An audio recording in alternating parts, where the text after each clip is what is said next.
Bloomberg Audio Studios. Podcasts, radio, news. You're listening to Bloomberg Businessweek with Carol Massar and Tim Stenovec on Bloomberg Radio. Okay, get this, Carol. Okay. In the U.S., more than 22.6 million people work in healthcare. A lot. It's about 14% of the U.S. working population. This is according to the Bureau of Labor Statistics. Yeah, healthcare, pretty huge. There's a ton of money there, and there are a lot of inefficiencies. We hear about that. You ever tried to go get an MRI, like sent from one healthcare provider to another? It's like impossible. Yeah, you got to get CD-ROM. Seriously? I'm like, wait, Yeah. do they still make these? Don't even get me started on faxes because, yeah, doctors are still doing that too. I know. Well, Anterior is trying to make the system more efficient. It's an AI company. It's focused on healthcare administration. It's backed by NEA, Sequoia Capital, and more. We've got with us Dr. Abdel Mahmoud, CEO of Anterior. He joins us from London. Dr. Mahmoud, good to have you with us this afternoon, this evening. Thanks for staying up late. Where in sort of the chain of the healthcare ecosystem do you fit? Yeah, well, lovely to meet you, and thank you for having me on. So we kind of the main area is administration. So we were born to tackle the $1 trillion that I think the US spends on healthcare administration every single year. And administration is made up of many, many workflows. But at the core of it, and I think you mentioned this statistic, there's a lot of manual labor. There's a lot of very manual, tedious things involving faxes. And yes, that's true. Doctors still use faxes today.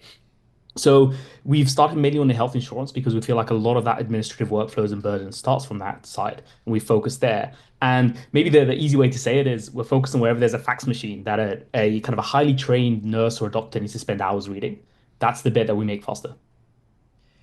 Okay, so I feel like folks have been trying to figure out how to modernize healthcare records and then also protect patient privacy. Mm-hmm. So tell us about how you guys are going to actually figure this one out. Why you versus everybody else who's been talking about it and trying it, why you can do this.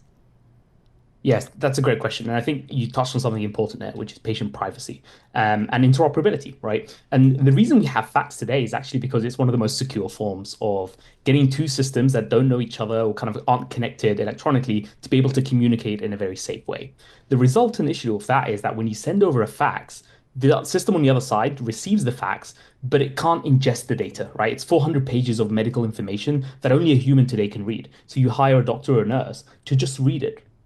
And I think the bit that's made us stand out in the market, and we have the leading product in the market that can be able to understand unstructured medical data and almost like recreate the structured version of that and do interesting things with that downstream, such as prior authorizations, payment integrity, and a few other certain workflows. And that's the bit that's the most valuable here is you can maintain if you still use fax, and we should be getting rid of fax, but it remains a kind of a core part of the US healthcare system. It allows you to then kind of still have that digitized, and still have that interoperable so that, our most valuable assets and resources, nurses, doctors, pharmacists, are not spending hours reviewing faxes. Is this for the U.S. healthcare system only?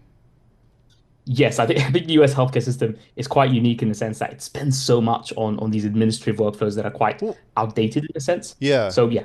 So where were you in your medical school journey or in your career where you discovered that the U.S. has these inefficiencies? Take us to that moment. Yeah, so I trained in the UK, and somewhere along the journey, I realized that the impact you can have in healthcare is probably less about how better I got as a doctor clinically, but more about the environment and ecosystem and the tools that we use as clinicians. So I embarked on a master's degree in computer science and spent some time actually at Facebook and then later at Google working on some healthcare applications. And that's where I got exposed, as you know, those are American companies. I got exposed to the US healthcare system, and I saw that yes, there are issues of this in Europe and there are issues in Canada and other places, but in the US, it's really magnified and it's blown up in the last 10 years or so. And that's what got me exposed. And that's when some of the large language model stuff and generative AI that was coming out felt like that was the most exciting thing you could apply large language models to, which is this huge problem of unstructured data that, guess what?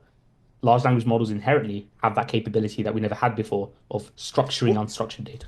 Oh, Carol, go ahead, Carol. Well, it's interesting. I do think about AI and large language models and how they might be able to look at an X-ray, and compare it to all these others, in a database and maybe figure out when there really is something wrong and do it rather quickly versus waiting for humans, or maybe there's a doctor who's tired and it doesn't come out so well. Having said that, I'm reading from the Sequoia website says that what you guys are doing handles all the work that comes before the clinical decision making, where it might take, bless you, a nurse several hours to track down, organize, and summarize hundreds of pages of records they need. Anterior can do it in seconds, allowing clinicians to increase their output tenfold and focus on what matters most, helping patients. Love that mission. How do we know that LLMs, that AI is going to make the right clinical decisions?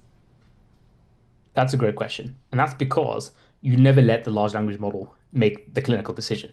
That is the key bit here, which is everything up until the clinical decision is the bit that takes the most time and the most effort. So if you look at the nurse's workflow, right, they'll spend kind of 95% of the time logging into the 20 different systems, right, downloading the right PDF files, finding the clinical reference and documentation and guidelines, mapping it all out, finding needles in a haystack across hundreds of pages, to then just have all the information gathered so that he or she can make that decision, right? So what we tell our nurses that use the product, and the reason they love it is like each one of you gets an intern that overnight, a really smart intern that overnight has prepped all the notes, right? Has gone through everything and then lays it up for you so you make the call, right? And that what that is you ensure that nurses and doctors go through administration much, much faster, but they focus on the bit that they're great at, the top of their license, the thing they went to medical school or nursing school for many years for.